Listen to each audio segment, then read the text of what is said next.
மரியாதைக்குரிய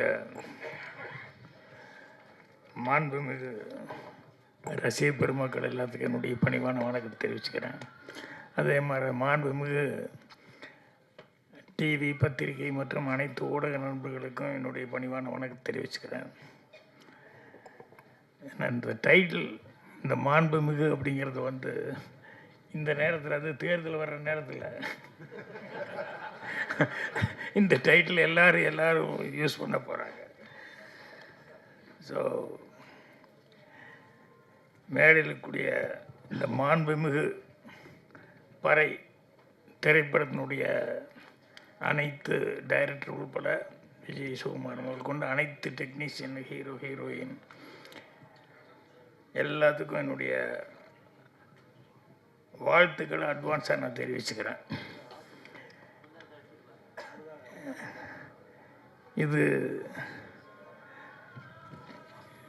இது நம்ம மட்டும் இங்கேருந்து கேட்கல. யாரோ ஒருத்தர் பேசும்போது சொன்னாங்க, ஃப்ரான்ஸில் பவானின்னு யாரோ கேட்டுக்கிட்டு இருக்காங்கன்னு. பவானி மட்டும் கேட்டுருக்க மாட்டாங்க, இன்னும் நிறைய பேர் கேட்டுக்கிட்டு இருப்பாங்க. ஃப்ரான்ஸில் இருக்கிறவங்க அவங்களுக்கும் சேர்த்து வணக்கத்தை சொல்லிடலாம். ஏன்னா அவங்களுக்கு பயங்கர சந்தோஷமாக இருக்கும். ஆனால் நம்ம பேசுகிறது, நம்ம கேட்குறதெல்லாம், நம்ம பார்க்குறதெல்லாம் அது அவ்வளோ தூரம் மெசேஜ் போயிருக்கு அப்படின்னு சொல்லிட்டு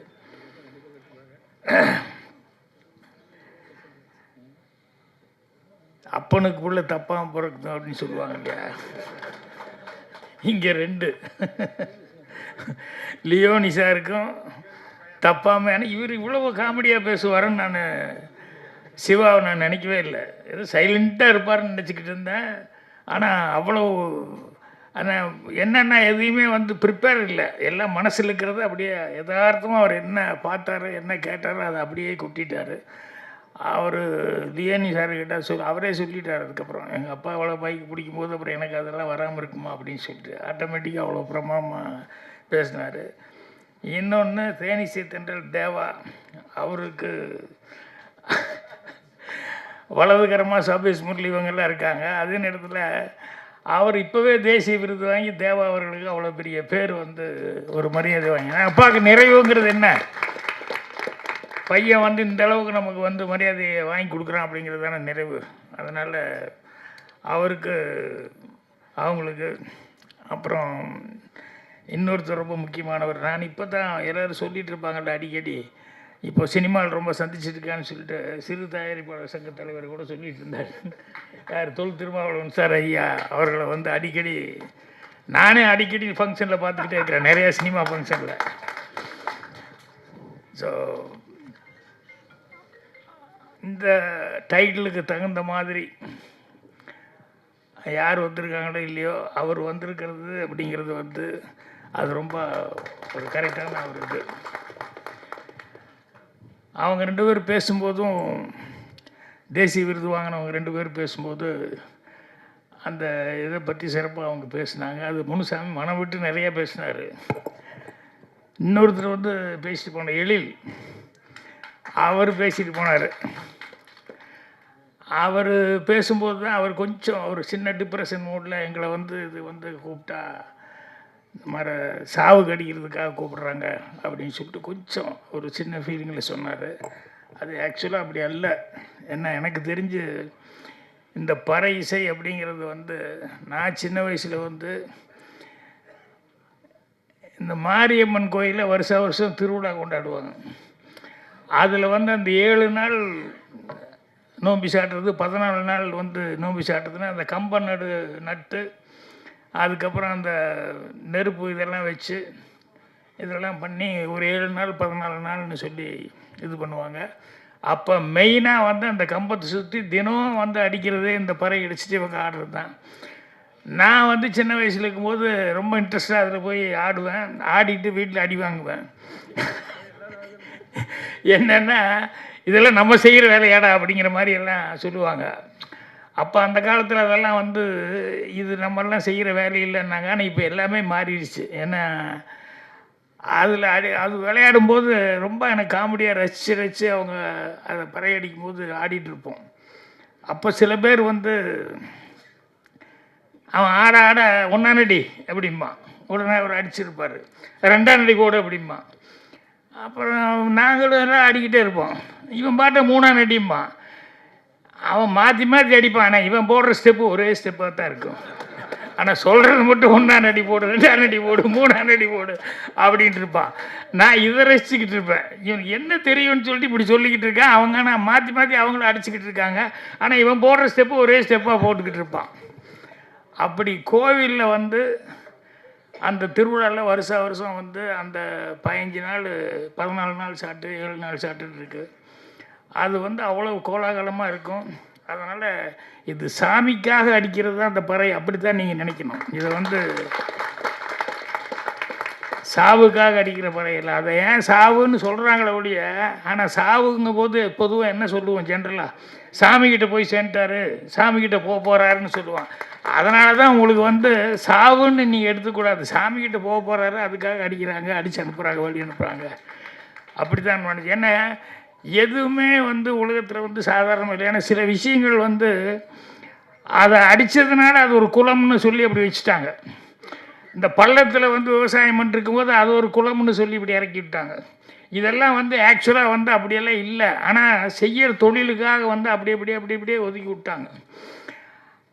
ஆனால் அவர்கள் வந்து எதுவுமே ஒதுக்கப்பட்டது அப்படிங்கிறதெல்லாம். அப்புறம் ரெண்டாவது, எதையுமே நம்ம சாதாரணமாகவும் நினச்சிக்க முடியாது. இது வந்து இதுதானே அப்படின்னு சொல்லி நினைக்கிறேன். நான் இப்போ மீட்டிங்கில் கூட நிறைய சொல்லிக்கிறேன். சிவாச்சாரி தாவணி கனவுகள் படத்தில் வந்து ஒரு சீன், இவர் வரணும், சாமி கும்பிட வரணும். அந்த பூசாரி வந்து மணி அடிச்சுட்டு தட்டு இது பண்ணிகிட்டு இருப்பான். சிவாச்சாரி உள்ளே வரணும், வந்து நீ வாங்க வராதவங்க வந்திருக்கள் அப்படின்னு சொல்லிட்டு அர்ச்சனை பண்ணவா அப்படின்னு சொல்லிட்டு பூசாரி கேட்கணும். அப்போ சிவாச்சாரி ரெடி ஆகிட்டார். அவன்கிட்ட டைலாக் ஒன்று, வாங்க வராதவங்க வந்துட்டு உங்கள் பேருக்கு அர்ச்சனை பண்ணவா அப்படின்னு சொல்லி கேட்கணும். டைலாக் கரெக்டாக பார்த்துக்கோங்கன்னா எல்லாம் பாட்டாங்க. அவர் சிவாச்சாரி என்ன கேட்டார், பாக்கி யார் பூசாரி நடிக்க அந்த பையன், டைலாக் பார்த்துட்டியா, இல்லை செக் பண்ணிட்டேன், அசிஸ்டண்ட்டுக்கெல்லாம் செக், நீ கரெக்டாக செக் பண்ணிட்டியா, இல்லை செக் பண்ணிட்டேனே அப்படின்னு. அப்புறம் சரின்னு சொல்லிட்டு ஒரு 2-3 தடவை கேட்குறாரு. இல்லை கரெக்டாக நடிச்சிடுவானா, ஒன்றும் இல்லை அப்படி இப்படின்னு சொல்லிட்டு வாங்க வராதவங்க வந்துட்டீங்க அர்ச்சனை பண்ணவா அவ்வளோதான் அப்படின்னு சொன்னேன். அப்போ அவர் சாட்டப்போ நான் கூப்பிட்டேன், மணி அடிச்சுட்டுருக்கிறேன், அவர் உள்ளே வர்றாரு, மணி அடிச்சுருந்தோம், தட்டை வச்சு போட்டு வாங்க வராதவங்க வந்துட்டே சொல்லணும் அப்படின்னு சொன்னேன். சரின்ட்டாங்க. டேக் அப்படின்னா சிவாஜி சார் வர்றாரு, என்ன அப்படி பார்த்துக்கிட்டே இருக்காரு. என்னடா இவ்வளோ தடவை பார்க்குறாரு, ஒரே ஒரு சின்ன டைலாக் தான் அவன் பேச போகிறான், இதுக்கே இவ்வளோ தடவை பார்க்குறாருன்னு. ரெடி கிளாப்பின் அப்படின்னா ஆக்ஷன் ஒன்றே அவன் மணி அடிச்சுட்டு தட்டை காமிச்சிட்டு அதுக்கப்புறம் வச்சுட்டு வாங்கன்னு சொல்லணும். இவன் மணி அடிக்கும்போது இவனுக்கு 2ம் சேர்ந்து வருதோ ஒழிய, இது தனியாக அடிச்சுட்டு இது காமிக்கிறது வரல. ஒன்றா இது சுற்றும் போது இது வரல, இல்லைன்னா இது அடிக்கும்போது இது. அண்ணா சார் சார் சார் சார் அப்படின்னா சிவாஜி என்னை பார்த்தாரு. நான் தான் கேட்டேனே பாக்கி, நீ கரெக்டாக செக் பண்ணியா செக் பண்ணி, இது எல்லாத்துக்கும் வந்துடாது அப்படி அடிச்சுட்டு பண்ணுறது. அது தினம் அவன் பூஜை கீச்சு வீட்டில் பண்ணிகிட்டு இருந்தால் தான் வரும். இல்லைன்னா அந்த பூசாரிகளுக்கு வரும். நீ பாட்டில் அவனை கூப்பிட்டு வந்து டைலாக் பேச சொல்கிற, இது வந்து கொடுத்தீங்கன்னா ஆக்ஷன் கொடுத்தா எப்படி அவன் செய்வான் அப்படின்னு. அது மாதிரி ஒரு சாதாரண விஷயம் மாதிரி நம்ம நினைக்கலாம். ஆனால் அந்த சாதாரண விஷயம் கூட அதுக்கு எவ்வளோ கஷ்டம் இருக்குது அப்படின்னு தெரியுது. அதே மாதிரி நான் சினிமாவுக்கு சென்னைக்கு வரும்போது ஒருத்தர் ஒரு அட்வைஸ் கொடுத்து அனுப்பிச்சார். என்னென்னா, எவ்வளோ கஷ்டம் வந்தாலும்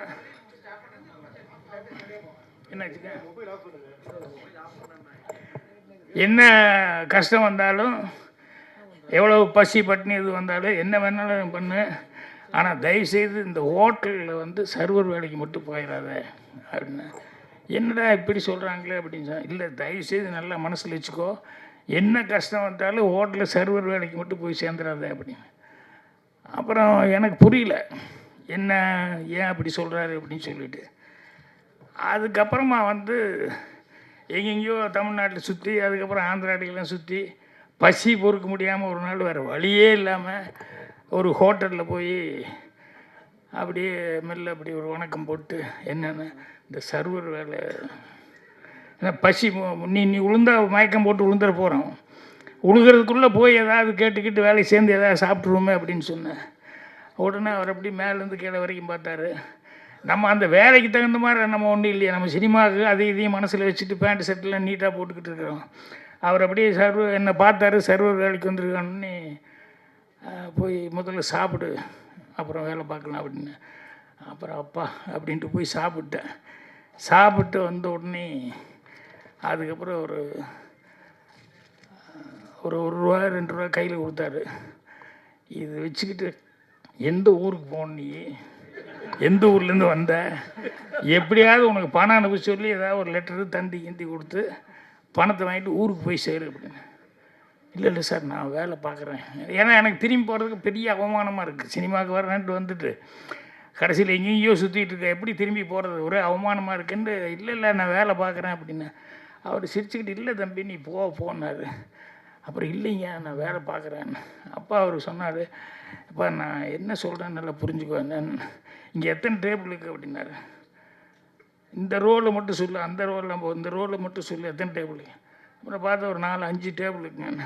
ஒரு டேபிளுக்கு எத்தனை சேர் போட்டிருக்கு, 4 சேர் போட்டிருக்குங்க. சரி, இந்த 4 சேரு 4 பேர் டேபிளுக்கு 4 பேர் ஒரே மாதிரி ஆளுங்க வரமாட்டாங்க. எவனோ 2 பேர் வந்து உட்காருவான், அப்புறம் இன்னும் 2 பேர் வந்து உட்காருவான், அப்புறம் ஒருத்தர் வருவான், அப்புறம் ஒரு 3 பேர் சேர்ந்த மாதிரி வருவாங்க. இப்படி 4 சேருக்கு 4 டேபிளுக்கு வந்து 4 பேராக வந்து ஒரு 16 பேர் வந்து உட்காருவான். ஒருத்தன் வந்தோன்னையுமே வந்து அவன் இட்லிம்மா, இன்னொருத்தன் வந்து ஒரே ஒரு காஃபிம்மா, இன்னொருத்தர் தோசை பூரி அப்படிம்மா, இன்னொருத்தர் எப்படிம்மா. இந்த 16 பேர்த்துல 10 விதமாக சொல்லுவாங்க. இப்போ நீ வந்து ஆர்டர் எடுத்துகிட்டு இவன் காஃபி டீ இட்லி மட்டும்தான் சொல்லியிருப்பான். அவனுக்கு வந்து நீ தோசை அது இதெல்லாம் போட்டான், பில்லு போட்டால் அவன் சண்டைக்கு வருவான். ஏண்டா என்னடா ஒன்று தான்டா சாப்பிட்டேன், இதுக்கு போய் இப்படி பில்லு போட்டிருக்கேன். அல்லது மொத்தமாக ரோஸ்ட்டு கீஸ்ட்டு பூரியெல்லாம் சாப்பிட்டவனுக்கு போய் காஃபி பில்லு நீ போட்டேன்னு வச்சுக்கோ, எனக்கு நஷ்டம் அப்படின்னு சொல்லிட்டு, இது நீ நினைக்கிற மாதிரி சாதா தம்பி, இது வந்து மைண்டில் வச்சுக்கிட்டு எத்தனை டேபிளில் யார் வர்றான் அடையாளம் பார்த்துக்கிட்டு கரெக்டாக அவனுக்கு கொடுத்து கரெக்டாக பண்ணணும் அப்படின்னு சொல்லி அதனால் இது அவ்வளோ சாதாரண விஷயம் இல்லை அப்படின்னு. அப்போ தான் எனக்கு மட்டையர் அடிச்சுமா இருந்தது. அதாவது எந்த வேலைக்கு போகக்கூடாதுன்னு சொன்னாங்களோ அந்த வேலைக்கு நான் லாய்க்கு இல்லை அப்படிங்கிறது அப்போ தான் தெரிஞ்சுக்கிட்டேன்.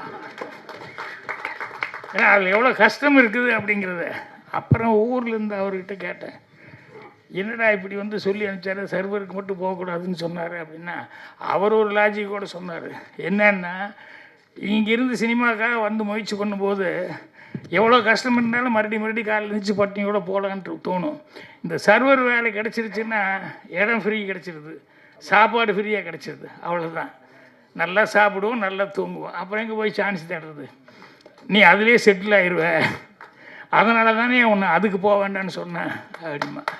இப்படி ஒவ்வொரு விஷயத்துலேயும் வந்து லைஃப்பில் கற்றுக்கிட்ட பாடங்கள் அப்படிங்கிறது வந்து நிறைய விஷயங்கள், நிறைய பாடங்கள் வந்து கற்றுக்கிட்டேன். இப்போ அவங்க இந்த பறவை பற்றிலாம் சொல்லும்போது வந்து அது இந்த பொண்ணு காயத்ரி ரொம்ப அழகாக பேச்சு. பறைன்னா என்ன இது அப்படிங்கிறத. ஏன்னா பொதுவாகவே இங்கே தமிழ் பேசுகிறதே தகராறு தான். நிறைய பேர் வந்தால் தமிழும் சுத்தமாக பேச்சு, அதோட பறையை பற்றி கரெக்டாக பேசணுமே அப்படின்னு சொல்லிட்டு கரெக்டாக ப்ரிப்பேர் ஆகி வந்து அழகாக பேசினேன் அவரை. அது ரொம்ப பிடிச்சிருந்தது. ஆரின்னு அவர் சொன்ன மாதிரி அவர் கொஞ்சம் தடுமாறி டான்ஸ் எல்லாம் ஆடி அங்கே ஆட வேண்டியது மிஸ் பண்ணி இங்கே வந்து ஆடி அதையும் வந்து அவர் கரெக்டாக மென்ஷன் பண்ணார். இந்த படத்துக்கு வந்து இந்த பறையை பேஸ் பண்ணி பண்ணுறது. ஏன்னா ஆதித்தமிழனுடைய முதல் இசைக்கருவி அப்படிங்கிறது, ஆதித்தமிழனுடைய இசைக்கருவிங்கிறது இந்த பறை அப்படிங்கிறது. ஸோ அதுக்கு வந்து மாண்புமிகுன்னு அவர் பேசும்போது கூட அந்த மாண்புமிகுன்னு சொல்லி வச்சது வந்து ரொம்ப அழகாக வந்து அவர் சொன்னார். அந்த டைட்டில் ரொம்ப அழகாக வச்சுருக்காங்க அப்படின்னு சொல்லிட்டு அதான் சொன்னார்.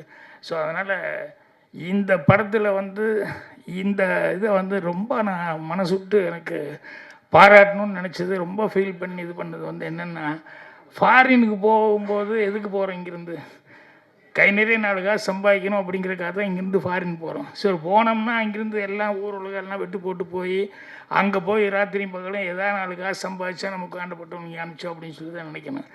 ஃப்ரான்ஸில் போய் உட்காந்துக்கிட்டு அங்கே சம்பாதிக்கிறோமோ இல்லையோ அங்கே நம்மளுடைய கலாச்சாரம் என்ன, தமிழ் என்ன, அது என்ன, பண்பாடு என்ன அப்படின்னு இதை நினச்சிக்கிட்டு அந்த சுபாவும் அந்த சுரேஷ்ராம் இவங்க கதை எழுதியிருக்காங்க. தமிழ் பண்பாட்டோடு ஒரு கதை எழுதி, அதுவும் கூட கமர்ஷியலாக இல்லை, தமிழ் பண்பாட்டோடு இதை நினச்சி ஒரு கதை எழுதி அந்த கதையை வந்து நம்ம சுகுமார்கிட்ட வந்து சொல்லி அதை படமாக எடுத்திருக்காங்க போது அவங்களுக்கு எந்த அளவுக்கு ஒரு தமிழ் பற்று இருந்தால் இந்த அளவுக்கு அவங்க ஒரு கதை எழுதி இந்த படமாக பண்ணுவாங்க அப்படிங்கிறது ரொம்ப இதாக இருந்தது.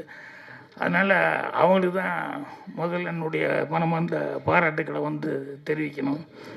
அதே மாதிரி லியோனி சார், அவருக்கு வந்து டாக்டர் பட்டம் வாங்கினீங்களே? இல்லை, நான் கொடுக்குற டாக்டர் பட்டம். என்ன காரணம்னா, மனம் விட்டு சிரித்தோம்னா நோய் விட்டு போகுன்றியா. அவரெல்லாம் வந்து அந்த வேலையை தான் பண்ணிகிட்ருக்காரு. நிறைய பேர்த்துக்கு வந்து ஏதாவது கொஞ்சம் மைண்டுக்கு ஒரு டிப்ரெஷனாக இருந்தது அப்படின்னு சொன்னால் உடனே அந்த டிவி ஆன் பண்ணி அவருடைய பட்டிமன்றம், பாட்டுகள் இதெல்லாம் கேட்குறது. அப்படின்னா சொன்னால் ஒருத்தர் பேசும்போது ரொம்ப அழகாக சொன்னார், பழைய பாட்டுக்கு உயிர் கொடுத்துட்ருக்காரு அப்படின்னு சொல்லிட்டு. அந்த மாதிரி வந்து அவரெல்லாம் வந்து எனக்கு வாத்தியர்கள் ரொம்ப பிடிக்கும். அதே மாதிரி இவங்கெல்லாம் வந்து அந்த பட்டிமன்றங்களில் அவங்க பேசும்போது நான் இன்னும் நிறையா கற்றுக்கிட்டே இருக்கேன். அவங்களாம் என்ன ஒவ்வொரு நாளைக்கு என்ன பேசுகிறாங்க, புதுசு புதுசாக என்ன இருக்குது அப்படின்னு கற்றுக்கிட்டு இருப்பேன். இந்த படத்தினுடைய கதை வந்து கேட்கும்போது அது எனக்கு ரொம்ப கஷ்டமாக இருந்தது. என்னென்னா, எதுக்கு திருமாவளவன் அவர்கள் வந்து இதுக்கு கரெக்டான இதுக்கு வந்திருக்காரு அப்படின்னு சொல்லி நான் சொல்ல வந்தேன்னா, இந்த கதை வந்து டைலாக்லேயே நீங்கள் பார்த்துருப்பீங்க. நீங்கள் சொல்ல தான்டா குழந்த மாட மறுபடியும் என் மனசு அது மேலேயே போயிட்டுருக்கு அப்படின்னு சொல்லிட்டு டைலாக் வரும். அப்புறம் இன்னொருத்தர் ரொம்ப டீக்ரேட் பண்ணி பேசுவான், நான் இருக்கிற இடத்துல நீ வந்து இருக்கிறது அப்படிங்கிறதெல்லாம் டீக்ரேட் பண்ணி. இது ரொம்ப காலமாக இருக்கக்கூடிய ஒரு சமாச்சாரம்.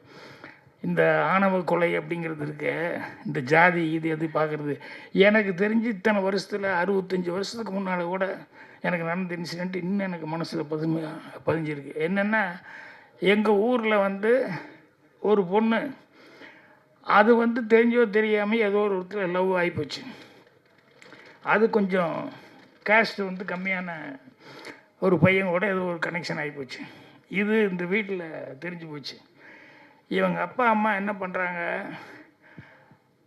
அவங்க தெரிஞ்ச உடனே விஷயம் தெரிஞ்சோடனே ஒரு நாள் நைட்டு அந்த பொண்ணு வந்து வான்னு உட்காருன்னு சொல்லி உட்கார வைக்கிறாங்க. பால் காய்ச்சி கொண்டு வந்து கொடுக்குறாங்க. அப்பா அம்மா, அந்த பொண்ணோட ஒரு சின்ன பையன் ஒருத்தர் இருக்கான், தம்பி, வைக்கிறாங்க. வச்சுட்டு ஒரு 4 டம்ளர் எடுத்து வைக்கிறாங்க. எடுத்து வச்சுட்டு அந்த பாலுக்கு பக்கத்தில் இன்னொன்று பிரிக்கிறாங்க. பிரித்து பாய்சன் பவுடர் இருக்குது. அந்த விஷத்தை எடுத்து வச்சுட்டு அந்த அப்பா சொல்கிறாரு, எங்களுக்கு கௌரவம் முக்கியம், நீ இப்படி போய் தப்பு பண்ணிட்ட. இது வந்து எங்கள் எல்லாத்துக்குமே இதை தாங்கிக்கவே முடியாது. ஒன்று, நீ வந்து அந்த பவுடரை பாலில் போட்டு குடிச்சிட்டு பேசாமல் சத்தம் இல்லாமல் போய் உள்ளே போய் படு. இல்லை அப்படின்னு சொன்னோம்னா நாங்கள் 3 பேரும் வந்து இதை பாலில் கலந்துட்டு நாங்கள் குடிச்சிட்டு நாங்கள் போயிடுறோம். நீ எப்படி லைஃப் இருக்கணுமோ பண்ணிக்கோ அப்படின்னா அந்த பொண்ணுக்கு எப்படி இருக்கு யோசிச்சு பாருங்கள்.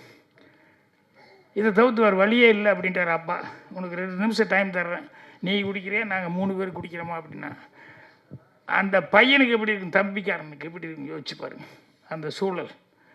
அந்த பொண்ணு பார்க்குறா, 3 பேரும் குடிச்சிட்டு அவங்க போகிறத விட இது நம்மளே குடிச்சிட்டு போயிடலாமேன்னு சத்தம் இல்லாமல் அதை எடுத்து பாலில் வந்து போட்டு அதை குடிச்சிட்டு சத்தம் இல்லாமல் தம்பியை மட்டும் பார்த்து முத்தம் கொடுத்துட்டு போய் கதவை சாத்திட்டு உள்ளே போய் பாருது. அடுத்த நாள் வந்து வயிற்று வலி அதில் போயிடுச்சு அப்படின்னா 65 வருஷம் ஆச்சு. ஆனால் இந்த இன்சிடெண்ட்டை நான் கேட்டதுலேருந்து பார்த்தா எவ்வளோ கொடுமையான ஒரு சூழலாக இருந்திருக்கு அந்த பொண்ணுக்கு. இது அசிஸ்டன்ட் டைரக்டராக வெறும் இன்சிடெண்ட்டாக மட்டும் பார்க்க வேண்டாம். அந்த பையன் கேட்டுருந்தானே, பார்த்துட்டு இருந்தானே, அதை வந்து ஒரு மர்டர் மிஸ்ட்ரியாக கூட பண்ணலாம். என்னென்னா, இந்த ஒரு நிறைய கொலை நடந்துருக்கு. இந்த கதைக்காக சொல்கிறேன் நான், அசிஸ்டன்ட் டைரக்டருக்கு நிறைய கொலை நடந்துட்டுருக்கு, யாரா கொலை பண்ணிட்டு இருக்கான்னு சொன்னோம்னா எவனோ ஒருத்தன் அப்பா அம்மாவாக பார்த்து கொலை பண்ணிகிட்டு இருக்கான். யார் அப்பா அம்மானா இந்த கருணை கொலை பண்ணாங்க இல்லையா, இது அந்த பையன் பார்த்தான் இல்லையா, நம்ம அக்கா எவ்வளோ ஃபீல் பண்ணி இப்படி போய் செத்து போயிருக்கோம் அப்படின்னு நான் சும்மா டெவலப் பண்ணி பார்த்தேன். அடுத்த நாள் அவனுக்கு அக்காவை நினச்சி அவள் கடைசியாக கொடுத்த முத்தத்தை நினச்சி பார்த்தேன். அவனால் தாங்கிக்க முடியல. அந்த பவுடர் அப்படியே பார்த்தேன் எங்கே இருந்தது அப்படின்னு சொல்லிட்டு கரெக்டாக அவங்க அப்பா அம்மா சாப்பிட வந்து உட்காரும்போது அதில் போட்டு சத்தமெல்லாம் கலக்கி விட்டு வச்சுட்டான். இது அவன் கேரக்டர் அப்படி ஆகிப்போச்சு. இல்லை, நான் டெவலப் பண்ணிட்டேன், தேவை உண்மையாகவே அப்படி பண்ணிட்டானோ அப்படிங்கிற மாதிரியே பார்த்தேன். இல்லை, இப்படின்னா இப்போ இந்த பையன் பெருசாகும்போது என்ன அப்படின்னா அவனுடைய டார்கெட்டே இதுதான். எவனெல்லாம் லவ்வுக்கு எதிர்ப்பாக இருக்கானோ, எவனெல்லாம் இந்த கருணை கொலை பண்ணுறதுக்கு ரெடியாக இருக்கானோ, அந்த அப்பா அம்மாவை எவனையுமே விடக்கூடாதுன்னு அவன் தான் லைனாக போட்டு வந்தான். இது கடைசியில் தான் கண்டுபிடிச்சாங்க. அப்போ தான் இந்த ஃப்ளாஷ்பேக்கை வருது. இல்லை அசிஸ்டன்ட் சொல்கிறேன், அசிஸ்டன்ட் கதைங்கிறது ஒரு விஷயத்தை நம்ம சாதாரணமாக பார்க்குற மாதிரி பார்க்குறது சாதாரணம். அதே வந்து அதை கொஞ்சம் இப்படி போனால் இப்படி இருக்கும், அப்படி போனால் என்னன்னா அதுதான் ஸ்க்ரீன் ப்ளே அப்படின்னு சொல்லி பண்ணோம்னா நல்லா வருது. ஸோ இந்த கதையை அவங்க வந்து சொல்லும்போது இந்த கருணை கொடை அது இதெல்லாம் வந்து இதெல்லாம் இதில் அடிப்படையாக வந்து வச்சுருக்கா அப்படின்னு சொல்லும்போது எனக்கு அதெல்லாம் மைண்டுக்கு வந்ததுனால தான் வந்து சொல்லிக்கிட்டு இருக்கேன். அவர் வெங்கடேஷ் சொல்லும்போது சொன்னார், பாகிராஜ் சார் அவரே சொன்னால் நல்லா இருக்கும் அப்படின்னு. அதை விட இதெல்லாம் சொல்கிறது தான் ரொம்ப யூஸ்ஃபுல்லாக இருக்கும். என்னென்னா இந்த மாதிரிலாம் இருக்கக்கூடாதுங்கிறதுக்காக தான் தொல் திருமாவளவன் அவர்கள் போராடிக்கிட்டு உட்காந்துருக்கேன். இது வேண்டாம், மனிதன் நேசிங்க அப்படின்னு சொல்லிட்டு. ஸோ அதனால தான் அவர் இதுக்கு பொருத்தமாக இருப்பான்னு சொல்ல வந்தேன். அதே மாதிரி வெங்கடேஷ் சொல்கிறது வந்து என்னென்னா சினிமாவில் இன்னும் கூட நடந்துகிட்ருக்கு. அந்த படத்துக்கு வந்து நான் வந்து ஃப்ரீயாக நடித்து கொடுத்தேன். என்னென்னா ஒரு பெரிய director Madhavan, P Madhavan sir, எத்தனை சிவாஜி சார் படங்கள்ல எவ்வளோ படம் நடிச்சிருக்காரு. அவருக்கு வந்து நான் வந்து அவருக்கு கொஞ்சம் அந்த படம் வந்து பிஸ்னஸ் ஆகாத அளவுக்கு ஒரு சூழ்நிலை வந்துருச்சு. பாகியராஜ் ஒரு 3 நாள் நடித்து கொடுத்தாரு, 5 நாள் நடித்து கொடுத்தாருன்னா நாங்கள் வாங்கிக்கிறோம் அப்படின்னு சொன்னதுனால அவர் வந்து நின்னார். ஐயோ எவ்வளோ பெரிய டைரக்டர் அவர், எத்தனை சிவாஜி சார் படங்கள் என்னென்ன படங்கள்லாம் பண்ணியிருக்காரு அப்படின்னு சொல்லிட்டு அவருக்கு ஒரு கஷ்டம். இல்லை சார் நான் நடித்து கொடுக்குறேன்னு. எவ்வளோ, நான் ஒன்றும் வேண்டாம், ஒரு 2 ஷர்ட்டு 2 இது மட்டும் கொடுங்க, ஆளுக்கு என் அசிஸ்டண்ட்டு எனக்கு மட்டும் அது மட்டும் எடுத்து கொடுங்க போதும் அப்படி. இல்லை சார் அதான் பணம் இல்லை வேண்டாங்க, உங்களுக்கே சிரமத்தில் இருக்கிறீங்க அப்படின்னு சொல்லிட்டு 4 நாள் 5 நாள் நடித்து கொடுத்தேன். அப்புறம் படம் ரிலீஸுக்கு டிஸ்ட்ரிபியூட்டரில் வாங்கிட்டேன். அதில் ஒருத்தன் வந்து கோயம்புத்தூர் ஏரியா நான் வாங்கிக்கிறேன் அப்படின்னு சொல்லிவிட்டு அந்த ப்ரொடியூசர்கிட்ட வந்து மாதவன் சார், அவர் தான் ப்ரொடியூசர், அவர்கிட்ட பாகிராஜ் சார் வீட்டுக்கு வந்துடுங்க காலையில், அவர் கையால் வந்து தொட்டு கொடுத்தா இதாக இருக்கும், செக்கு அவர் கையால் கொடுத்தது.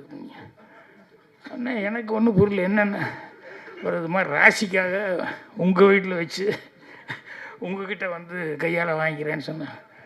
சரி ஏதோ ரொம்ப ராசிக்காக கேட்குறாரு போலுக்குன்னு சொல்லிட்டு அதே மாதிரி அந்த ஏரியா கோயம்புத்தூர் ஏரியான்னு பண்ணி நாங்கள் கவரை நீங்கள் கொடுங்க அப்படின்னு கொடுத்ததை வாங்கி மாதவங்கிட்ட கொடுத்தேன். அவ்வளோதான், ரொம்ப சந்தோஷம்ட்டு போயிட்டான். அப்புறம் படம் ரிலீஸுக்கு அப்புறம் டிசிஆர் எனக்கு வந்துட்டுருக்கு. ஏன்னா டிசிஆர் எனக்கு எதுக்கிட்ட வருது, நமக்கு எதுக்கு சம்மந்தமே இல்லையே, அவன் ரிலீஸ் பண்ண டிசிஆர் எனக்கு எதுக்கு அனுப்பிச்சிட்ருக்கான் அப்படின்னா. அப்புறம் 1 வாரம் 10 நாள் படம் போகலை. அதுக்கடுத்து நேரம் இந்த ஏரியா இவ்வளோ விலைக்கு வாங்கினேன் அப்படின்னா அவன் கம்பைனில் போய் என்ன சொல்லிட்டான்னா, இவர் சொல்லி தான் நான் வாங்கினேன். டிஸ்ட்ரிபியூட்டர் ஆஃபீஸில் பஞ்சாயத்து என்னை கூப்பிட்டு, என்ன சார் நீங்கள் தான் சொல்லி வாங்கி கொடுத்தேன், நீங்கள் தான் பணத்தை கொடுத்துடணும், அந்த 5 லட்ச ரூபா ஏரியா கொடுத்தேன். ஐயோ நான் சொல்லி வாங்கலையா அப்படின்னு. நீங்கள் கிழக்கு பார்த்து நின்னீங்களா, நீங்கள் உங்கள் கையால் வாங்கினீங்களா, வாங்கினேன் கொடுத்தீங்களா, கொடுத்தேன். கிழக்கு பார்த்து நின்று உங்கள் கையால் வாங்கி கொடுத்துருக்கீங்க, 5 லட்ச ரூபா கொடுத்துருங்க அண்ணா. இப்போ இந்த டிஸ்ட்ரிபியூட்டருக்கு அப்போ தான் பயங்கர ஸ்ட்ராங்கு, விட்டா அடுத்த படம் எல்லாத்தையும் ரெட் கார்டு போட்டு நிறுத்திடுவானுங்க.